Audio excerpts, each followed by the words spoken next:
विहारी जाते, बुद्ध धम्माची मी ग उपासिका, बुद्ध विहारी जाते। त्रिशरण पंचशिला मी नेमाने प्रेमाने गाते, त्रिशरण पंचशिला मी नेमाने प्रेमाने गाते।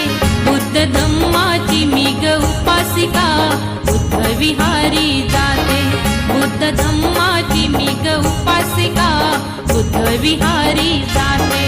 बुद्ध धम्माची मी ग उपासिका, बुद्ध विहारी जाते, बुद्ध धम्माची मी ग उपासिका, बुद्ध विहारी जाते।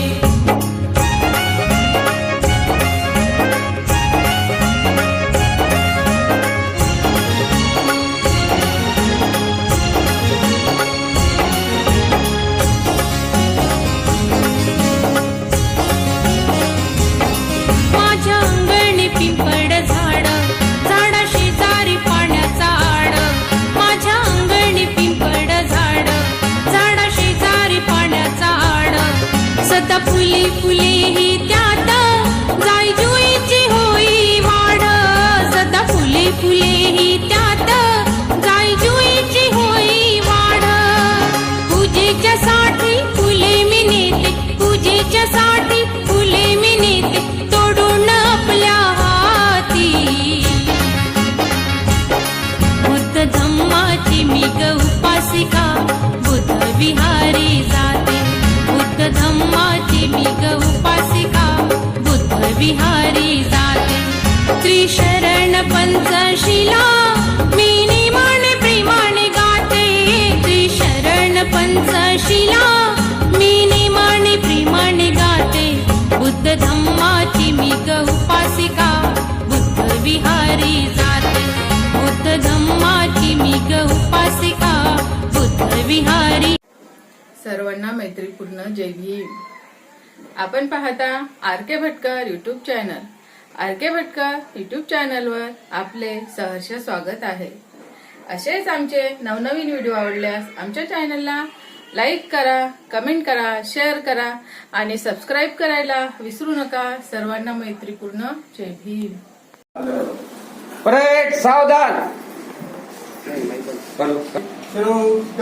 जय भीम नाम की जय हे, संविधान देश लिखिता, रामजी पिता सकपाळ कुळात, तेजस 14वे रत्न, ज्ञान सागरा वंदन तुझला, चरणी नमवितो माता, तव समज ज्ञाना हो, हक सुख प्राणिया दिला, जाळे भ्रष्ट मनुला, जय भीम तारक तुम हो, बुद्ध धम्म देयक जीवना, जय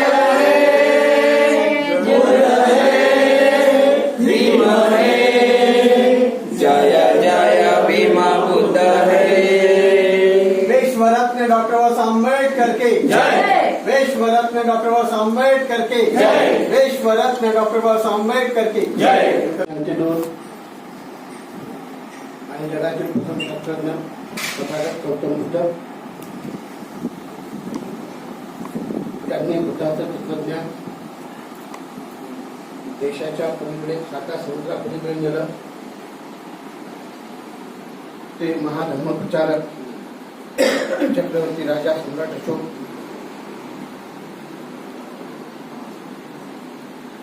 या देशा आपल्याला नव्हे तर देशाला ज्यांनी ऊर्जा दिली, जे उद्धार करण्यात ठरले, ते भारतीय बौद्ध महासभेचे संस्थापकीय अध्यक्ष, भारतीय राज्यघटनेचे शिल्पकार, महामानव परमपूज्य डॉक्टर बाबासाहेब आंबेडकर यांच्या विचारांना, प्रतिमांना अभिवादन करून आजच्या निमित्तानं बोलायला सुरुवात केली। अमरावती महानगर भारतीय बौद्ध महासभेच्या रविवारची वंदना हा उपक्रम गेले 8 वर्षापेक्षा अधिक काळ सुरू आहे. आज ती वंदना दर रविवारी वेगवेगळ्या विहारात ती जात असते. या वंदने समवेत 40 कार्यकर्ते पदाधिकारी बडनेर असतील, महिला पुरुष असतात, थोडी कमी आहे, लग्न मुले आहे. अमरावती जिल्हा भारतीय बौद्ध महासभेचे जिल्हाध्यक्ष आदरणीय प्राध्यापक बोरकर सर आहेत. त्यांचे सहकारी हे सगळा उपक्रम राबवत असतात. आज ही वंदना महाजनपुरात असावी यासाठी विशेष पुढाकार अमरावती जिल्हा भारतीय बौद्ध महासभेच्या महिला शाखेच्या कोषाध्यक्षा मालतीताई मेश्राम यांनी घेतला. या ठिकाणचे स्थानिक आणि आंबेडकरी चळवळीचे गेले अनेक वर्ष काम करतात ते वंचित बहुजन आघाडीचे पदाधिकारी माननीय रमेश भाऊ आठवले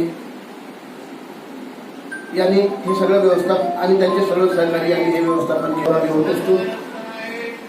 यावेळी रमेश भाऊंचा विशेष आग्रह होता, मी यावंच, मॅडमने यावं, त्यांच्या विनंतीला अग्रक्रम देणं आवश्यक होतं आणि म्हणून मी या ठिकाणी काही कार्यक्रम सोडून आपल्यात आलेलो आहोत. जिल्ह्याचे अध्यक्ष बोरकर सर, जिल्ह्याचे सरचिटणीस गणपतराव तिडके सर, जिल्ह्याचे सचिव अजयराव ढोके सर, भटकर सर, मदनराव, मुकुंदराव मेश्राम, जिल्ह्याचे पदाधिकारी आहेत, महानगरचे पदाधिकारी आहेत, बडनेरा शहरच्या पदाधिकारी आहेत आणि विशेषतः नव्यानं ज्यांच्यासोबत मी बोलतोय ज्यांना भेटून मला आनंद होतोय त्या महाजनपुरातील बौद्ध उपासक. आणि मी आज आणखी एक नवीन कार्यकर्ता आपल्यासोबत आणलेला आहे, त्यांचा विशेष उल्लेख मला या ठिकाणी करायचा वाटतो. इरवी चौकात बाबासाहेब आंबेडकरांच्या पुतळ्यासमोर भारतीय बौद्ध महासभेच्या काही पदाधिकाऱ्यांची दर रविवारी वंदन असते. त्यासाठी मी त्या ठिकाणी वेळ मिळत असा जात असतो. आज मी तिथे गेलो. आज संख्याबळ फार कमी होतं. अशा स्थितीत त्या ठिकाणी एक चांगले कार्यकर्ता आंबेडकराईट कार्यकर्ता मधुभाऊ हिरेकर आपल्यात आले. त्यांना मला या ठिकाणी उपस्थित करता आलं. मला आनंद वाटला. त्यांच्याशी चर्चा केली आणि त्यांच्यातला कट्टर आंबेडकरवाद मला दिसला. नाहीतर थोडक्या फायद्यासाठी रवी राणासोबत जाणारे, यशोमती सोबत जाणारे, बीजेपी सोबत जाणारे, शिवसेना सोबत जाणारे असंख्य कार्यकर्ते मी पाहत असतो. आणि पुढे कसं होईल, आपल्या नवीन पिढ्याला आपण दिशा देऊ शकू का, नवीन पिढ्याला आपल्याला जे सुख मिळतं बाबासाहेब आंबेडकरांच्या पुण्यानं आणि चळवळीच्या पुण्यानं ते पुढच्या काही वर्षात नंतरच्या पिढींना ते देऊ शकू का, असा प्रश्न निर्माण झालेला आहे. कारण आंबेडकरी चळवळीपासून माणसं विभक्त होत आहे. त्यात काही कट्टरवादी असतात, ते मधुभाऊ. मी त्यांचं या वंदनेच्या उपक्रमात, भारतीय बौद्ध महासभेच्या उपक्रमात हार्दिक आपल्या सर्वांच्या वतीनं हार्दिक स्वागत करतो. नयन भाऊ प्रामुख्यानं प्रचार व पर्यटन विभागाचे आहेत, त्यामुळे ते अधिक व्यापक प्रसिद्धी त्या कार्यक्रमाची देत असतात.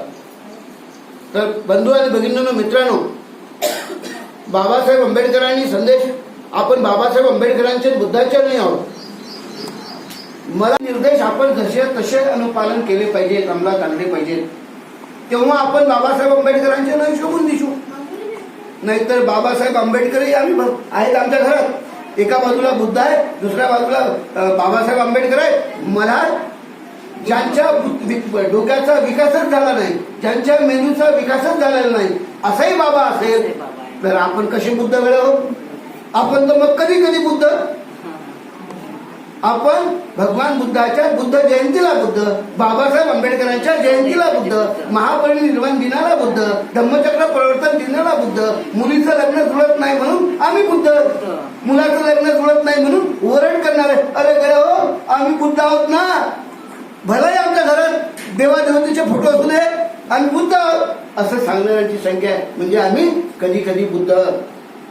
परंतु गडे हो, पंचशीलाचं पालन करणारी मंडळी, बुद्धनिष्ठ आणि बाबासाहेब आंबेडकरांच्या विचारधारेने पुढे जाणारी मंडळी कुठेही डगमगणार नाही, कुठेही मागे येणार नाही. गोष्ट लक्षात घ्या. त्याची अनुभूती मला स्वतःला आहे. मी नोकरीत असताना बाबासाहेब आंबेडकरांचा विचार, बुद्धाचा विचार कधीही लोप पाहू दिला नाही, कोणासमोर डगमगलो नाही. मी अनेकांसोबत अनेक ठिकाणी पर्यटनाला गेलो, वेगवेगळ्या ठिकाणी ते लोक जायचे, देवा धर्माच्या याच्यात जायचे. मी त्या ठिकाणी बाहेर राहून तिकडून आल्यानंतर त्यांना बुद्धाचा विचार सांगायचा, विज्ञाननिष्ठ विचार सांगायचा. असेच मला मनोभाव कट्टर वाटतात. कट्टर आहेत ते. त्यांनी बाबासाहेबांच्या भारतीय बौद्ध महासभेचा प्रचार आणि प्रसार करावा असं मला अपेक्षित आहे. ही संस्था विजय स्वरूपकारची नाही, ही संस्था मुकुंदराव मेश्रामची नाही, ही संस्था प्राध्यापक बोरकर सरांची नाही, ही संस्था गणपतराव किडगेंची नाही, ही संस्था नयनभाऊ मंडळींची नाही, तुमच्यापैकी कुणाची नाही. ही कुणाची आहे? ही संस्था बाबासाहेब आंबेडकरांनी 1954 मध्ये स्थापन केली, 55 मध्ये पंजीबद्ध केली. आणि आज जे आम्ही दिमागदारपणे मिळवतोय ना, आम्ही काय म्हणतो स्वतःला? काय म्हणतो? बौद्ध आहोत आम्ही. मग आमची कॉलर टाईट होते. बौद्ध म्हणत असताना आम्हाला गर्व वाटतो. आता जर आपल्यापैकी कुणाला किंवा यापैकी जे घरी बाहेर असतील त्यांना कुणी महान म्हटलं तर आवडते का? काही आवडेल का? नुसतं आवडत नाही तर आपल्या पायाच्या नस्तरात जाते आणि आपला हात त्याच्यात थोबाडीत जातो. हा स्वाभिमान कुणी दिला, का दिला? हा बाबासाहेबांनी भारतीय बौद्ध महासभेच्या बॅनर खाली बुद्ध धर्म स्वीकारून दिलेला आहे. लोक गोष्ट लक्षात घ्या. आम्ही बौद्ध केव्हा झालो? आम्ही 14 ऑक्टोबर 1956 बौद्ध झालो. आम्ही बौद्ध कुठे झालो? जगप्रसिद्ध असलेल्या नागपूरच्या पवित्र भूमीवरती आम्ही बौद्ध झालो.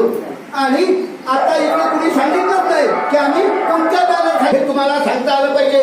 हे तुमच्या नातेवाईकांना बिंबवा, तुमच्या मित्रांना बिंबवा. जे आंबेडकरांचे असतील, जे गम्य बौद्ध असतील त्यांना नाही आला, पण त्यांना प्रवाहाच्या बाहेर जाऊ देऊ नका. त्यांना आणायचं, आणा, बदलवा, चेंज करा, त्यांच्यात बदल करा. तुमच्या आचरणातून त्यांच्यामध्ये बदल झाला पाहिजे. बुद्ध धम्म तत्वज्ञान आपण काय स्वीकारतो? बुद्धाजवळ आपण बुद्धाला वंदन झालं.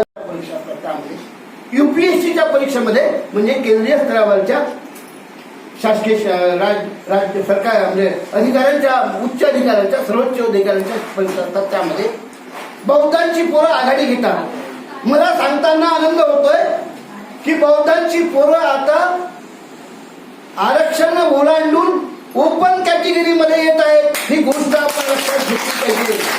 हे का घडलं? हे या बाबासाहेबांमुळे तर घडलं. पण बाबासाहेबांनी जो विचार तुम्हाला आणि मला दिला, तो विज्ञाननिष्ठ विचार दिला, बुद्धाचा विचार दिला, बुद्ध तत्वज्ञानाचं अनुपालन केल्यामुळे ही प्रगती झालेली आहे. ही गोष्ट लक्षात घेतली पाहिजे. जर आम्ही इतरांसारखे भगवान बुद्धाला बाबासाहेबांना देव बनवलं आणि त्यांच्यासमोर सारे कुटुंब दिवसभर रात्रभर जय बुद्धम शरणम गच्छामी म्हणत राहिलो, अभ्यास करू नको, बुद्धम शरणम गच्छामी पाच उशीर शक्य नाही. बुद्ध म्हणतात जसं करा तसं निर्माण होईल. चांगलं केलं तर चांगलं निर्माण होईल, वाईट केलं तर वाईट निर्माण होईल. हे तत्वज्ञान बुद्धाचं आहे. बुद्धाच्या कर्मसिद्धांताप्रमाणे आपण जर वागत राहिलो तर निश्चितपणे आपली प्रगती कोणी रोखू शकत नाही. गोष्ट लक्षात घ्या. आणि आज जी ओरड चाललेली आहे की आरक्षणामुळे बौद्ध पुढे गेले आहेत, हा खोटा आणि खोटा प्रचार आहे. आरक्षणामुळे नव्हे, आरक्षणाचे फायदे तर आम्ही घेतले, परंतु या ठिकाणी बुद्धाच्या विज्ञाननिष्ठ विचाराचे पायी आम्ही झालो. भुवाबाजी, अंधश्रद्धा, अनिष्ट रूढी, परंपरा याला तिलांजली दिली, मुठमाती दिली, ते नाकारलं. म्हणून आम्ही अभ्यासाकडे वळलो आणि म्हणून आमची पोरं आज IPS होतात, IAS होतात, तहसीलदार होतात, कलेक्टर होतात. ही गोष्ट सर्वस्कृत केली पाहिजे, लक्षात घेतलं पाहिजे. आणि बाबासाहेबांचा जो संदेश आहे की बाबासाहेब म्हणतात, बाबासाहेबांना हा देश बौद्धमय करायचा होता आणि आपल्या घरात भगवान बुद्ध, बाबासाहेब आंबेडकर, सम्राट अशोक, महात्मा ज्योतिबा फुले, शिवाजी महाराज, जिजाऊ माता अशी महामानवच असली पाहिजे. विकृत डोक्याची गुणवंत बाबा नको,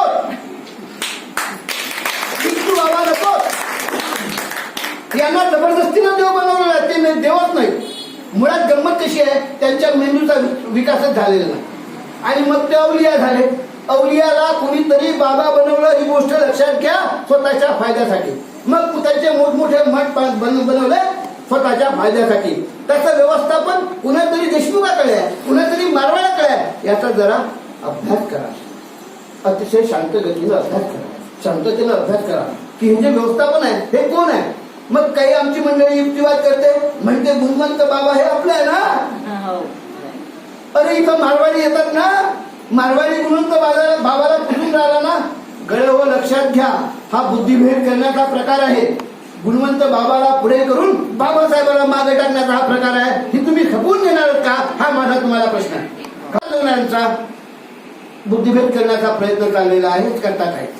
आता तर अलीकडे तुम्हाला माहित आहे का, भन्ते घेऊन सोंग घेऊन वंदना म्हणण्याचा सोंग घेऊन आरशीची भन्ते निर्माण झालेली आहे. हा धोका ओळखला पाहिजे. बुद्धाच्या काळात आपण गेलो तर बुद्ध धर्माचा राज काय झाला हे तपासलं पाहिजे आणि मग पुढे जावं पाहिजे. आपलं कोण परक कोण याचा शोध आपण घेतला पाहिजे. आपल्याला समजलं पाहिजे की नाही कुणाला कुठपर्यंत ठेवावं, कुणाला दारावरती ठेवावं, कुणाला उंबरठ्यावरती आणावं, कुणाला बैठकीत आणावं, कुणाला चुलीपर्यंत आणावं, हे तुम्हाला समजलं पाहिजे. बुद्धाचे आणि बाबासाहेबाचे अनुयायी आहात तेव्हा ह्या गोष्टी लक्षात घेतल्या पाहिजे. पण आपण एवढे भोळे भाबडे, या या या या कोणी आलं की आमच्या चुलीपर्यंत, मग तो आपला सत्यानाश करतो. तो आपला मित्र आहे की शत्रू आहे, आपल्या विचाराचा आहे की कोणती पेरणी करतो, याचा अभ्यास करून त्याचा उंबरठ्यावर, ज्याला उंबरठ्यावर ठेवायचं त्याला उंबरठ्यावर ठेवा, तिथूनच परत पाठवा. ज्याला आतमध्ये बैठकीत घ्यायचं असेल त्याला बैठकीत घ्या.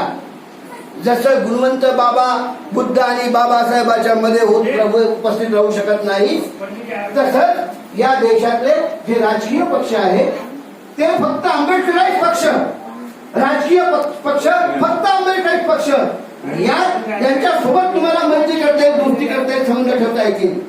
परंतु ज्यांनी या देशात बाबासाहेब आंबेडकरांच्या विचाराची तोडफोड केली, बाबासाहेब आंबेडकरांचा क्षणोक्षणी छळ केला, बाबासाहेबांना अपमानित करण्याचा प्रयत्न केला, त्या देशातल्या बीजेपी, शिवसेना, राष्ट्रवादी काँग्रेस या सगळ्यांना तुम्हाला जसं गुणवंत बाबाला बाबासाहेब आंबेडकरांच्या पंक्तीत बसवता येत नाही, तसं आंबेडकर विचाराच्या कोणत्याही माणसानी शिवसेना, बीजेपी, काँग्रेस, राष्ट्रवादी यांना आंबेडकर विचाराच्या, आंबेडकर म्हणून घेणाऱ्यांच्या राजकीय पक्षाच्या पंक्तीत बसवता येणार नाही. ही गोष्ट लक्षात घेतली पाहिजे आणि त्या दृष्टीनं वाटचाल आपण केली पाहिजे हो. आणि बाबासाहेबांनी या देशात सगळं काम करण्यासाठी आपल्याला दिशाने निर्देश दिलेले आहे. स्वतःच्या मनाचा काना मात्रा उकार लावण्याची गरज नाही, फक्त वाचा. प्रत्येक गोष्ट उपलब्ध होईल, त्या उपलब्धतेप्रमाणे तुम्हाला दिसेल की बाबासाहेबांनी शैक्षणिक क्षेत्रात मार्गदर्शन केलं, राजकीय क्षेत्रात मार्गदर्शन केलं, संघटना दिल्या, धम्म क्षेत्रात मार्गदर्शन केलं, संघटना दिल्या, सामाजिक क्षेत्रात मार्गदर्शन केलं, संघटना दिला. बाबासाहेबांनी स्थापन केलेली बुद्धिस्ट सोसायटी ऑफ इंडिया जर आपण वाढवली तर मग कुठलाही संघ काढण्याची आवश्यकता भासत नाही. एवढं मोठं काम भारतीय बौद्ध महासभेचं देशभर चाललेलं आहे.